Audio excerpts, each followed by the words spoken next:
G'day, my friends. Marty Ware here from Marty's Garden. Yeah, with another interview show. Now, we had Josh from In Your Yard Homestead on not so long ago, and he was talking about the chop and drop permaculture system for building soils. As you know, I'm all about building healthy soils and habitat and worm farming and getting that biology just going nuts. But look, Josh has another passion that he does, and I really want to share that. It's a little bit, we're sort of moving away from gardening, but we're going to talk about it, how it sort of is cross relevant with maybe what he's doing here. But, could this be Australia's next super prepper? I think it actually could be. So let's get Josh onto the show. G'day, mate. How are you going? Go, mate. I'm going good, thanks. Yeah, it's good to be Oh, back. so good to see you here. Look at those. You got arrows, radios, knives. Yeah, Crazy. got the knife there, radio here. I've got lots of good gear in this vest. Mate, that's like the super prepping vest, I reckon. I'm just going to put you on. You go left side, I'll go right side. If that's cool, I think that's how it works. Cool. If anyone's looking flip side, we'll be opposite. But that's how I'm seeing it on the show here in Marty's Gardens interviews. And as I said, Josh was on last week, and he's a homesteader. And he told us that he was going to be doing some shows about prepping, and it got me sort of interested. Now, I am not a prepper myself, and I want to get into the headspace and the world of a prepper because, in a way, I think us homesteaders, gardeners, sort of are. But some people like to take it to another level. So, listen, mate, I know that you love getting out in the bush, and you've shown us all this other stuff about kangaroo mints and bush foods and driving down the beaches and all that type of stuff. And man, I really love that, being a coastal person that loves the forest. And man, you've been doing it for quite some time, and you're really taking this quite seriously, aren't you? Yeah, definitely. It all started years ago, like when I lost my job in one of the recessions and couldn't get enough money uh, or another job to try and feed us. So I used to really struggle getting food and paying the bills.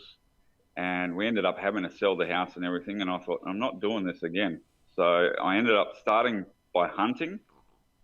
And then with the hunting, I went into having my own chickens and growing my own garden to start being able to feed ourselves. And then it just went on from there. I started connecting with other preppers, and they were talking about different situations that they are prepping for. And I'm prepping for any sort of situation. Like, you could have a hardship or something come up. It doesn't have to be a full-on doomsday situation like, I don't know, the natural disasters and things like that. That's probably the most common things that will happen. Uh, Financial is a big thing, like financial stuff. We're in Okay, so recession right now. yeah, so let's just stop right there with that because that's something I want to talk about a little because you brought up some really good points there that I think that people will really like. So I'll break down those points a little bit. Now, people that are watching this show, I just Yep. want to let you know you didn't miss the live. This is a pre-recorded show, and they're mostly coming out sort of Sundays or midweek at the moment. These pre-recorded interviews, and Josh, at late notice, come on again. So top stuff, and stoked to have him here.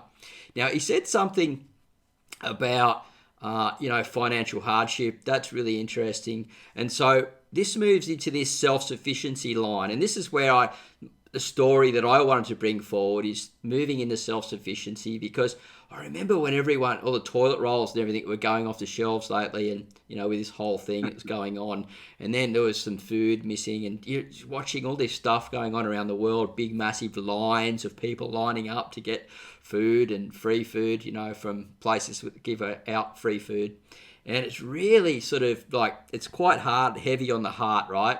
To see that because we're so blessed here where I live. There's so much food, and I've been able to build up this garden where I can get quite a lot of food, and I live just near a river, and so I could go down and I actually this come across my mind. I thought if this gets really bad and they can't get food to the supermarkets, I'm just going to go down the river and I'm going to harvest food from my garden, and I'll be able to live quite fine. All I need is some rice and pasta and a bit of bread and a bit of milk, and I should be okay.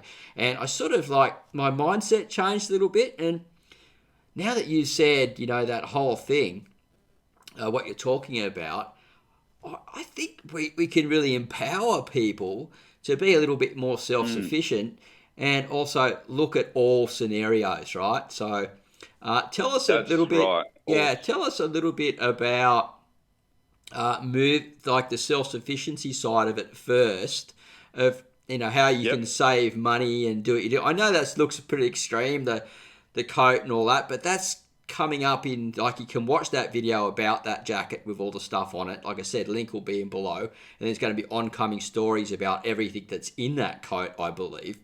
But what we want to do is talk about the self-sufficiency side of it, of say like the arrows on the back, man. Like, what are they there for? Like, that's freaking me Well, out, they're dude. there for. Yeah, a lot of people probably would get freaked out. That's there solely for hunting for food, small game or medium game. Uh, when you're in the idea of this vest is for a bug out vest.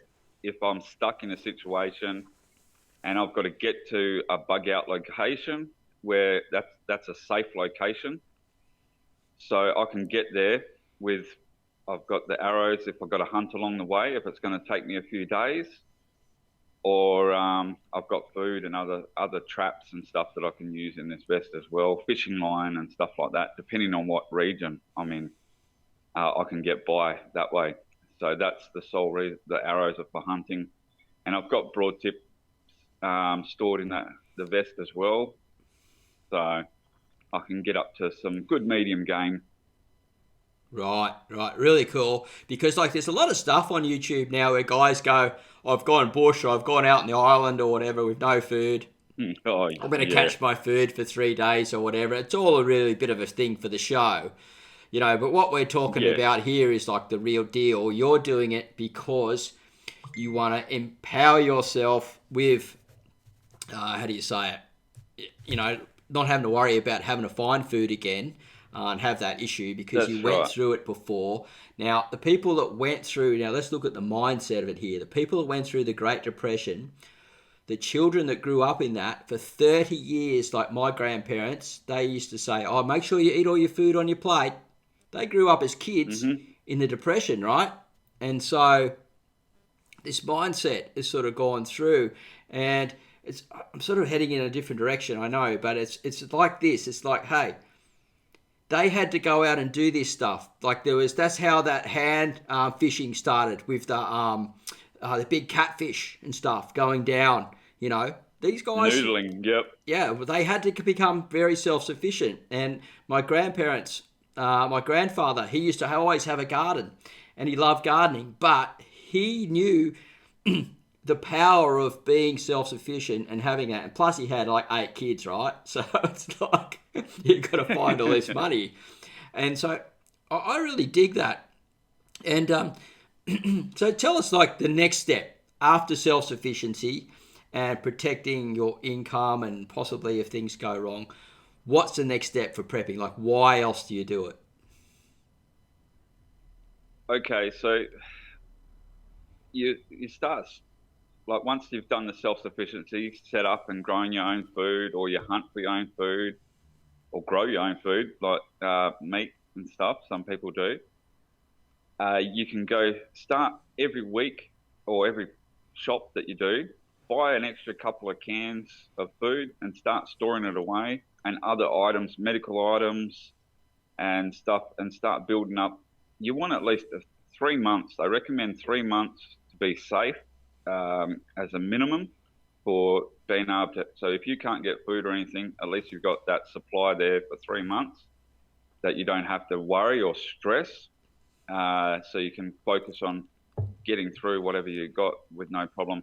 But I've gone a bit more extreme, and I've got 2 years worth for one person stored up. So, Wow. and I'm still building. I'm still building on it. So Right. because I believe that there's going to be some real hard times coming along, like harder than what we've just faced with this stuff that's been going on just recently. Yeah. Okay, so Mm. there is a possibility there. We don't know about the change. There's all these different words and terminology about these possible changes coming up, and it's not really something that I want to bring forward too much on this show. But what I'm really interested is because you've taken up like people take up homesteading and gardening for different reasons. Some people just love doing it. It's fun. They enjoy it. It's their hobby. Um, I just do it anyway. I've done it since I was a little kid, just grown and taken care of plants. It's just in your DNA. But as time's going on and these things are evolving, I'm seeing the benefits of it more and more of just having a little bit of food that's around to empower myself. And what I'm finding is I'm actually, as my garden's growing bigger and better and more productive, I'm saving more money. So I'm actually able to save Oh, more money definitely. or invest it in another place. Um, yeah, and then sort of go from there. So it's really interesting times ahead, and I feel that some of us should maybe look at that, no matter how small or how large, to take care of control of our sort of next destiny. It could be something like just going and buying. You see the big bag of rice or whatever, and it's $2 for a kilo or whatever, and you go, hang on, well there's 2 kilos there for 250. I save $1.50, and it's going in, and Hmm. I'll put that aside somewhere for. It's almost like a rainy day mentality, isn't it? In some way, but Yes. it to extreme. Like we're taking the rainy day to Yes. the extreme, right? Definitely. And that's right. I don't spend a lot of money on my preps because I don't have a lot of money.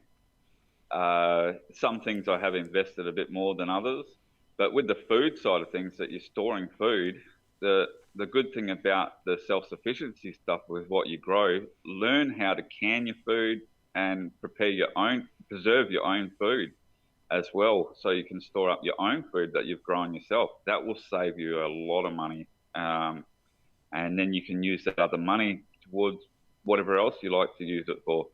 Yep. Right. So is there a way to systemize prepping so you can, because there's all these books out, and we'll give you a little look at this book that you've got there in a second. But there's all these great books out, and I think there's plenty of cool information there. But if you were just to say to me, Marty, I think this is how you should start, because I've never prepped. Wouldn't know. You know what I mean? Like Yep. I said, I just know I've got a recipe in my mind. I've got shelter. I've got a river down there near where I live. I know I've got food. So, but if I didn't have that, what would you say to me? What would be the say top 3 tips for me to get started? So definitely shelter would be your first. You want shelter, no matter, like, yeah, even if you're in the bush, you can still put up a shelter. I did some time in the bush there for a few months living out bush, and I just had a tent. And sometimes I've done it longer without a tent at all, just living like just in the wild pretty much. But yeah, shelter is your first thing. Yep. Water, have a good water source. So don't rely on just your town water, because if power goes out, eventually your water will go out. Yep. Uh, so have some bottled water stored, or rainwater tank if you're able to have a rainwater tank, and or filter systems to get your water. So if you had a good filter, you'd be able to filter the water from the river if it's not salty water, like if it's Yep. fresh river. And then food. That's your 3 most important parts straight away. So Shelter, shelter, water, clothing, food, and yes, yeah, a really good filter that you can put on the end of your bottle and fill the water up so you don't get sick. If you get yes, sick, you're in big trouble. Um, right. Okay. Well, there you go. Like I know there's more to it than that, but for yeah. now, I just sort But of that's looking the at real it. basics. Right. Yeah. So there's somewhere to get started. Anyway, we've really come to sort of like have a look at the vest as well. So can you just slowly stand up and give us a look at it? Look at that thing, man. This is Australian G.I. Joe, my friend. Super prepper. I've never seen anything like this in my life. And I'm sure, like each compartment holds something. Around. And it really got me interested. Turn around. Yeah. Don't show us your butt. We don't want to see your butt, mate. No, I was trying to do it. I can't get it right. No, that's not working, I don't think. No worries. I'll put you on solo. If you want to see it. I'll put you on solo. Okay. And you can give us another shot. Trying to get in the camera right. Yeah. Oh, look at that big machete in the back. Oh, man. Yeah. Woo. All right. That's mad. So people can watch that video by, like what's in that bag. That's really awesome. Yeah. Thanks for showing us that, man. But it's just too much stuff in there. That's what got me interested when I saw that video. I've gone, that's really awesome. I really love that vest. I need to know more about it. And anyway, it's brought us. Still fit more in here. It's brought us here. So the book that you were showing me before, and we were talking offline. This is where you're going to be following learning, because we're always continual learning what we do. And this is your education module, right? Give us a look. Definitely. This is one of the preppers books that everyone should have if you're prepping, is the SAS Survival Handbook. That there is got everything you need to know about surviving in the wilderness, in the bush. You learn from traps, finding shelter, building shelters, all sorts of medical stuff, everything. So that's a good book to have. Where do you find that book? Like, can you get it in Amazon or something like that, or? Yeah, you can get it on Amazon and other bookstores as well. That one was actually gifted to me from another prepper. Nice. There's some real information. Yeah, some great information out there. Great book to have, because the SAS, they have to know how to survive in some extreme places. Super cool, man. Listen, what we'll do is we'll head off now anyway, because I want really people to go over and check out the rest of that video. But before you go, just keep in mind we will be following Josh's story on his channel to do with the homesteading. He's working on building soils. He's farming different little animals and things on there, and building up his livestock again to work in this sort of permaculture system that's regenerating the area. I'm all about regeneration, like building the soils up and regenerating the area, make it better than it was before you come. After you come and after you leave. And we're going to be following that story and some of the prepping stuff that's going on here. So, thanks for coming, mate. It's really always great to see you. And we'll probably be, I don't know, I said last time we'd be a month away, but we've got you back on the show because, you're like I reckon you're the Aussie super prepper, mate. I love Cheers, mate. All right. Yeah, thanks for having me on again.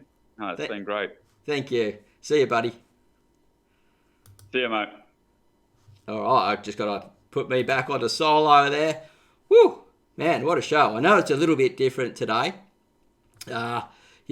We talk predominantly about gardening here and interview gardeners and different stuff, but occasionally I just want to bring, a different story and a different edge in and mix it together, and I really believe that homesteading really does sort of match in with what we're doing, because a lot of homesteaders are not only into, gardening and growing lots of food and storing it away and stuff, and they've got a wealth of information. I'm not very good at storing this stuff. I just grab it, put in a recipe and eat it pretty much straight up.